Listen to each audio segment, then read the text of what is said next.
دلی میں تو یہ کہتے تھے دلی والے، میرے والد بھی کہتے تھے کہ ایسی صحبت میں بیٹھو کہ جہاں ہنستے ہوئے جاؤ، روتے ہوئے آؤ، روتے ہوئے اٹھو، جہاں سے روتے ہوئے اٹھو گے وہاں سے کوئی سبق لے کے اٹھو گے، ہنستے ہوئے گئے ہنستے ہوئے واپس آ جائے، کچھ نہیں سیکھا پھر زندگی میں، ٹھوکریں سکھاتی ہے زندگی جینا، کہ زندگی کیسے جی جاتی ہے۔ لاڈ پیار تو خراب کرتا ہے، جہاں لاڈ پیار ہے وہاں لاڈ پیار ہے بھائی، اور جہاں لاڈ ڈپٹ ہے وہاں لاڈ ڈپٹ ہے۔ مرشد بھی روحانی باپ ہوتا ہے، ان سے کوئی کام نہیں ہے ہمیں اپنی ان مخلوقوں سے کام ہے جن کی پرورش کرتے ہیں، ان کے ہوتے ہوئے اگر یہ سب ہو،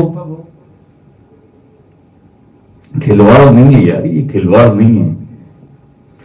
انور شاہ سے کھیلا مت کرو، ایسا نہیں ہے، ایسا نہیں ہے، یہ ایگزیکٹلی ایسا ہی ہو رہا ہے وہاں پہ، لیکن ایسا ہوتا ہے، یہ جانتا ہوں میں، ایسا ہوتا ہے۔ خیال رکھو۔